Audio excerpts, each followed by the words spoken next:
Assalamualaikum warahmatullahi wabarakatuh. Kembali lagi dengan saya Pak Eri Santosa dalam pembelajaran PPKN kelas 10. Kali ini kita akan membahas bab 6, yaitu ancaman terhadap negara dalam bingkai Bhinneka Tunggal Ika. Ya, jadi kita harus bersyukur kepada Tuhan Yang Maha Esa bahwa dalam diri kita masih ada rasa cinta terhadap negara. Ya, karena kita di Indonesia, jadi kita punya rasa cinta terhadap negara Indonesia. Kecintaan kita kepada bangsa semakin hari semakin besar karena itu semua merupakan anugerah Tuhan yang amat besar. Setiap warga negara Indonesia harus memiliki jiwa mencintai tanah airnya. Bukti kita mencintai tanah air harus dibuktikan dalam kehidupan sehari-hari. Warga negara yang baik harus mencintai dan menjunjung tinggi negara Indonesia. Hal ini karena mencintai dan menjunjung tinggi negara itu sudah merupakan kewajiban kita sebagai warga negara Indonesia. Mari kita dengarkan sejenak lagu Tanah Airku ya. Tanah airku tidak kulupakan, kan terkenang selama hidupku. Biarpun saya pergi jauh, tidakkan hilang dari kalbu. Tanahku yang ku cintai, engkau ku hargai.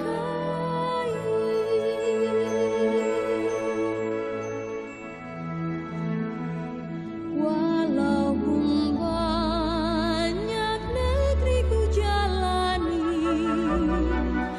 yang masyhur permai di kata orang, tetapi kampung dan rumahku, di sanalah ku rasa senang. Tanahku tak kulupakan,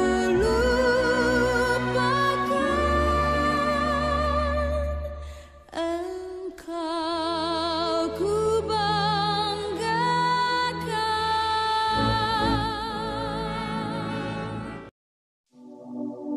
Nah, bagaimana? Apa makna yang terkandung dalam lagu tersebut? Tentu saja kalian akan menyimpulkan bahwa dalam lagu tersebut menegaskan kecintaan kita terhadap tanah air walaupun pergi jauh. Negara Indonesia merupakan negara yang punya pesona alam yang indah, yaitu sebagai negara kepulauan terbesar di dunia. Hal itu memberikan kesan tersendiri bagi siapa saja yang datang. Banyak wisatawan asing yang menjadikan Indonesia sebagai tujuan wisata ataupun tempat berlibur. Dunia internasional mengakui keindahan dan kekayaan alam negara kita. Selain itu, keanekaragaman atau kebinekaan dalam kehidupan bangsa Indonesia yang meliputi kebinekaan suku, bangsa, ya, bahasa, adat, istiadat, dan sebagainya menjadi keunggulan bagi kita sebagai bangsa Indonesia. Keanekaragaman bangsa Indonesia merupakan sebuah potensi sekaligus tantangan tersendiri. Kenapa sebuah potensi? Karena itu membuat bangsa kita menjadi bangsa yang besar dan memiliki kekayaan yang melimpah, baik alamnya ataupun budayanya, sehingga para wisatawan asing dapat tertarik untuk mengunjungi Indonesia dan investor akan menanamkan modalnya di Indonesia. Selain itu, kebinekaan bangsa Indonesia juga merupakan sebuah tantangan bahkan ancaman. Adanya kebinekaan ya membuat kita mudah berbeda pendapat dan mudah tumbuh perasaan kedaerahan yang sempit, sehingga sewaktu-waktu itu bisa menjadi ledakan yang akan mengancam integrasi nasional atau persatuan dan kesatuan bangsa. Karena itu, semua warga harus mewaspadai segala bentuk ancaman yang dapat memecah belah persatuan. Pada bab ini, kalian akan diajak untuk mewaspadai ancaman terhadap integrasi nasional dan Ipolek Sosbud Ankam. Pada akhirnya nanti kalian diharapkan dapat dapat berperan serta dalam mengatasi berbagai ancaman dalam rangka membangun integritas nasional. Oke. Nah, kita membahas poin pertama, ancaman terhadap integrasi nasional. Kalian pernah lihat peta dunia tidak? Coba kalian amati peta tersebut ya. Kalian dapat menunjukkan melihat posisi Indonesia yang ada di tengah-tengah dunia. Dilewati garis khatulistiwa, diapit oleh dua benua, yaitu Asia dan Australia, serta berada di antara dua samudra, yaitu Samudra Hindia dan Samudra Pasifik. Jadi hal itu menunjukkan bahwa wilayah Indonesia berada pada posisi silang yang sangat strategis dan ideal. Jadi di posisi silang yang diberikan Tuhan kepada negara kita tidak hanya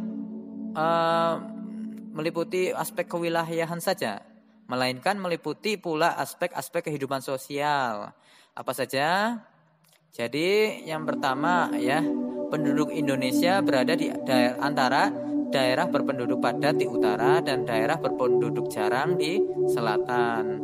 Yang kedua, Indonesia ya ideologinya terletak antara komunisme di utara dan liberalisme di selatan. Apa itu ideologi?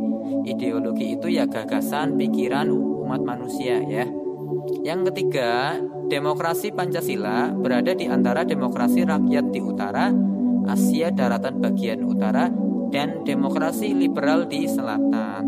Apa itu demokrasi? Ya, demokrasi itu ya menjunjung tinggi suara terbanyak. Itu namanya demokrasi. Nah, yang keempat, ekonomi Indonesia berada di antara sistem ekonomi sosialis di utara dan sistem ekonomi kapitalis di selatan.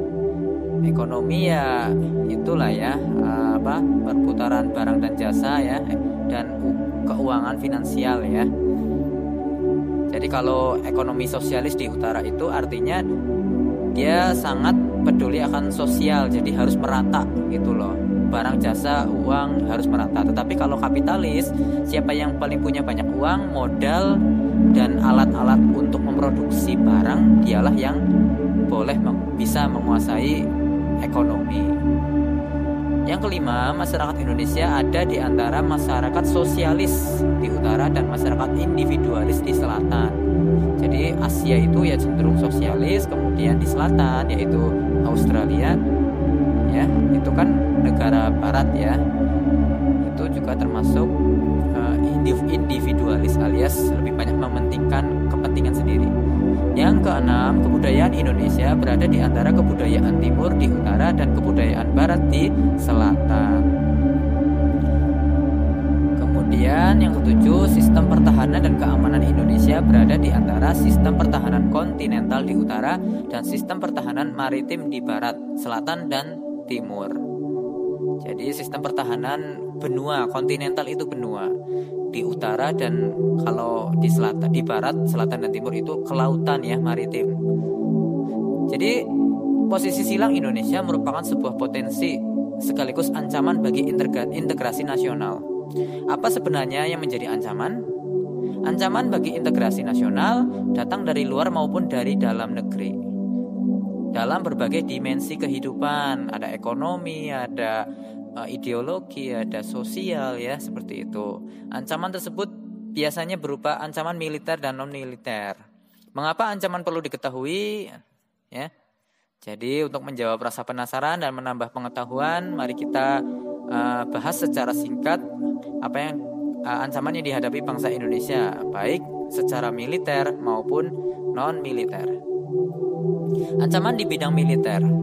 Perkembangan persenjataan militer ya di tiap negara itu terus meningkat. Bahkan ada negara yang punya senjata pemusnah massal yang berbahan kimia dan nuklir. Aktivitas ini adalah ancaman militer yang menggunakan kekuatan bersenjata yang terorganisir atau tertata rapi. Ancaman ini dinilai mempunyai kemampuan membahayakan kedaulatan negara, ya, keutuhan wilayah kita dan keselamatan bangsa. Kekuatan senjata ini dapat digunakan untuk melakukan agresi atau invasi, pelanggaran wilayah, pemberontakan bersenjata, sabotase, spionase, aksi teror bersenjata, dan ancaman keamanan laut dan udara. Suatu negara yang melakukan agresi dikategorikan sebagai ancaman kedaulatan negara, keutuhan wilayah, dan keselamatan suatu bangsa. Nah, agresi ini mempunyai bentuk-bentuk mulai dari yang berskala paling besar sampai yang terendah. Invasi merupakan bentuk agresi yang berskala paling besar dengan menggunakan kekuatan militer bersenjata dikerahkan untuk menyerang, menduduki wilayah negara lain. Kita bangsa Indonesia pernah merasa pahit diinvasi dan diserang oleh Belanda yang ingin kembali menjajah sebanyak 2 kali. Ingat tahun 1947 ya, agresi militer Belanda dilaksanakan 21 Juli 1947 sampai 5 Agustus 1947.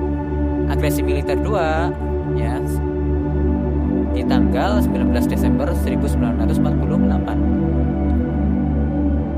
Nah, ini adalah foto konvoi pasukan Belanda ketika melakukan agresi militer 1 kepada bangsa Indonesia. Ya, bisa dilihat itu suasana jadul, mobil-mobil kuno ya, tank-tank kecil, dan ya perbukitan, rerumputan, ya jalan yang kelihatannya sudah halus ya. Ya, anggaplah kayak mungkin di Jatilawang sebelah mana gitu ya. Selain itu, bentuk ancaman militer yang terjadi ya cukup sering terjadi adalah tindakan pelanggaran wilayah. Wilayah apa? Wilayah laut, udara, dan daratan. Buktinya wilayah negara kita pernah ada yang dicaplok, diakui oleh negara lain. Hal ini menjadi konsekuensi bagi Indonesia yang memiliki wilayah yang sangat luas dan terbuka, sehingga berpotensi terjadinya pelanggaran wilayah. Misalnya di sini ya, di Selat Makassar ada pulau, kalau tidak salah Pulau Tidung. Pulau apa ya itu ya, di sebelah kanan Kalimantan Timur ya, itu pernah direbut oleh Malaysia ya. Setelah melalui sidang internasional, ternyata yang memenangkan adalah Malaysia. Nah, kita lanjut. Pemberontakan bersenjata juga menjadi ancaman militer yang harus serius ditangani oleh bangsa Indonesia. Jadi pemberontakan bersenjata terjadi di Indonesia itu merupakan ancaman yang timbul dilakukan oleh pihak-pihak tertentu di dalam negeri. Namun tidak menutup kemungkinan ya pemberontakan itu disokong kekuatan asing, baik secara terbuka maupun secara tertutup. Pemberontakan bersenjata melawan pemerintah Indonesia yang sah merupakan bentuk ancaman militer yang dapat merongrong kewibawaan negara dan jalannya roda pemerintahan. Dalam perjalanan sejarahnya, bangsa Indonesia mengalami sejumlah aksi pemberontakan bersenjata. Dilakukan oleh siapa?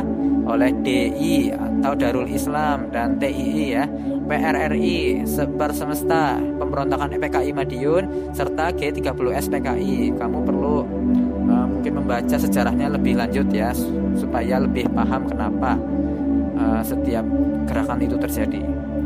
Sejumlah aksi pemberontakan bersenjata tersebut tidak hanya mengancam pemerintahan yang sah, tetapi juga mengancam tegaknya Negara Kesatuan Republik Indonesia yang berlandaskan Pancasila dan UUD NKRI tahun 45. Negara Indonesia mempunyai fungsi pertahanan negara yang ditunjukkan untuk memberikan perlindungan terhadap warga negara, serta objek-objek vital nasional dan instalasi strategis dari kemungkinan aksi sabotase.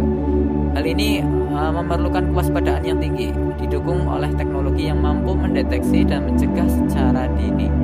Indonesia punya sejumlah objek vital nasional dan instalasi strategis yang rawan aksi sabotase, sehingga harus dilindungi. Apa saja? Istana Negara, gedung MPR atau DPR, tempat wisata, dan tempat pengelolaan sumber daya alam. Spionase ya merupakan kegiatan yang biasanya dilakukan oleh agen-agen rahasia dalam mencari dan mendapatkan rahasia pertahanan negara dari negara lain. Kegiatan spionase dilakukan secara tertutup dengan menggunakan kemajuan ilmu pengetahuan dan teknologi. Karena kegiatan ini tidak mudah untuk dideteksi, spionase merupakan bentuk ancaman militer yang memerlukan penanganan khusus untuk melindungi kepentingan pertahanan dari kebocoran. Sehingga nanti ya kalau jika bocor dimanfaatkan oleh pihak lawan. Baru-baru kali ini ya, tahun berapa ini? Kita dikejutkan adanya aksi teror di Jakarta, yaitu bom Tamrin.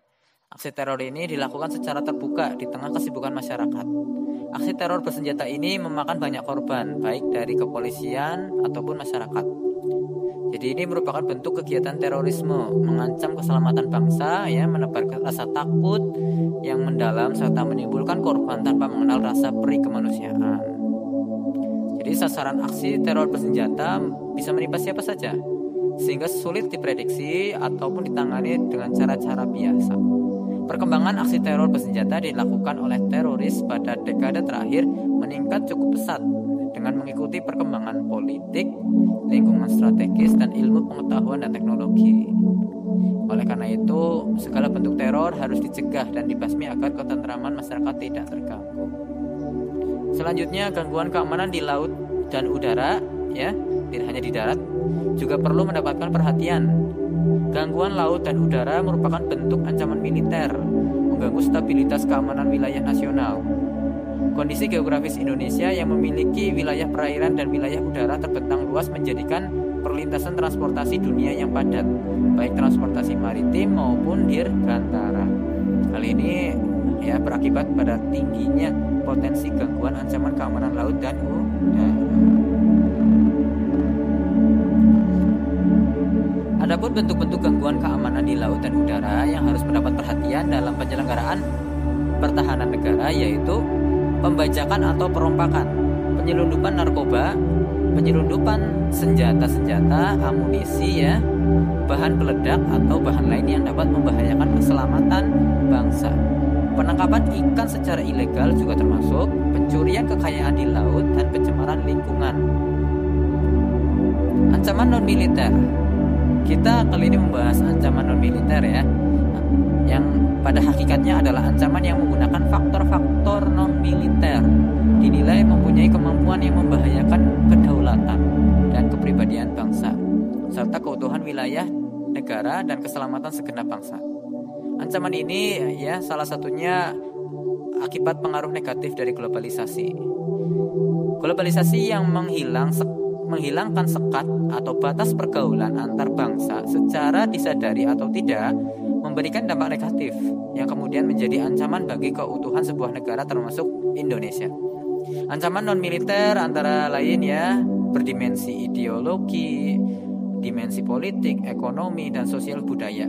Contoh ancaman non-militer seperti pengaruh gaya hidup yang kebarat-baratan, ya, sudah tidak mencintai budaya sendiri, tidak menggunakan produk dalam negeri, dan sebagainya. Kita pasti bisa lihat pada diri kita sendiri, ya. Kita punya gaya hidup, ya, pakaian yang kita pakai, lagu yang kita sukai, ya, gaya bicara yang kita tiru, ya, itu kan gaya hidup. Ancaman non-militer memiliki karakteristik yang berbeda dengan ancaman militer, yaitu tidak bersifat fisik serta bentuknya tidak terlihat seperti ancaman militer. Ancaman non-militer ini berdimensi ideologi, politik, ekonomi, sosial budaya, teknologi, informasi, serta keselamatan umum. Ancaman di bidang Ipolek Sosbud Hankam. Ini ancaman adalah, ya, kita pahami dulu, ya, apa itu ancaman. Ancaman adalah setiap usaha dan kegiatan baik dari dalam negeri maupun luar negeri yang dinilai membahayakan kedaulatan negara, keutuhan wilayah negara, dan keselamatan segenap bangsa. Ancaman non-militer atau nir-militer memiliki karakteristik yang berbeda dengan ancaman militer, yaitu tidak bersifat fisik serta bentuknya tidak terlihat seperti ancaman militer. Karena ancaman ini dimensinya itu di ideologi atau di pemikiran, di politik atau di proses memperoleh kekuasaan, ekonomi, ya, sosial budaya, ya, pergaulan, kemudian budaya, ya, kemudian teknologi, informasi, serta keselamatan umum. Berikut ini ancaman bagi bangsa Indonesia dilihat dari berbagai bidang kehidupan. 1. Ancaman di bidang ideologi. Secara umum, Indonesia menolak tegas paham komunis dan Zionis.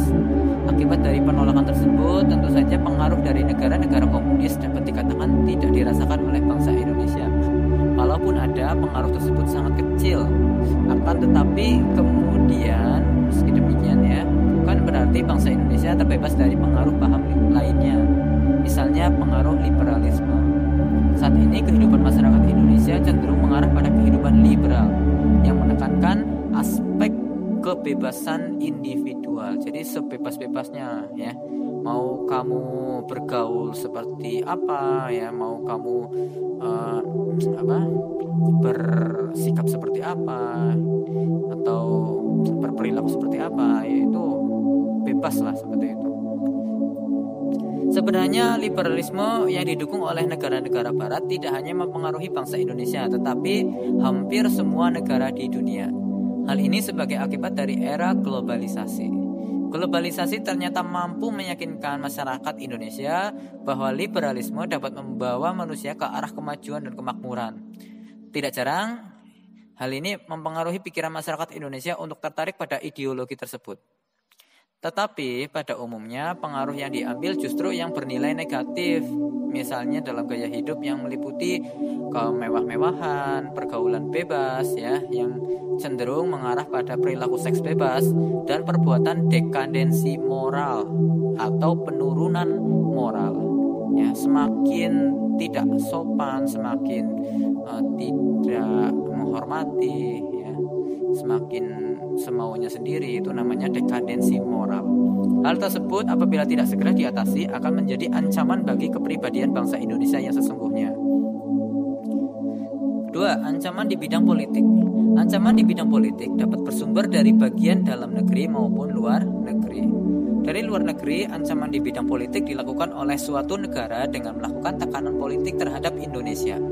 Intimidasi, provokasi, atau blokade politik merupakan bentuk ancaman non-militer berdimensi politik yang seringkali digunakan pihak lain untuk menekan negara lain. Jadi kedepannya bentuk ancaman yang berasal dari luar negeri diperkirakan masih berpotensi terhadap Indonesia yang memerlukan peran dari fungsi pertahanan non-militer untuk menghadapinya. Ancaman yang berdimensi politik bersumber dari dalam negeri ya, dan dari luar negeri. Nah, kalau dari dalam negeri dapat berupa penggunaan kekuatan berupa apa? Pengerahan massa banyak orang ya untuk menumbangkan suatu pemerintahan yang berkuasa atau menggalang kekuatan politik untuk melemahkan kekuasaan pemerintah. Selain itu, ancaman separatis merupakan bentuk lain dari ancaman politik yang timbul di dalam negeri. Sebagai bentuk ancaman politik, separatisme dapat menempuh pola perjuangan politik tanpa senjata dan perjuangan bersenjata. Pola perjuangan tidak bersenjata sering ditempuh untuk menarik simpati masyarakat internasional. Oleh karena itu, separatisme sulit dihadapi dengan menggunakan kekuatan militer. Hal ini membuktikan bahwa ancaman di bidang politik memiliki tingkat resiko yang besar juga, yang dapat mengancam kedaulatan, keutuhan, dan keselamatan bangsa kita. Nah, cukup sekian atas penjelasan bab 6 ini ya. Semoga memahamkan. Dengan demikian, ini adalah bagian pertama dari bab 6. Nanti kita akan menyimak bagian kedua. Terima kasih. Wassalamualaikum.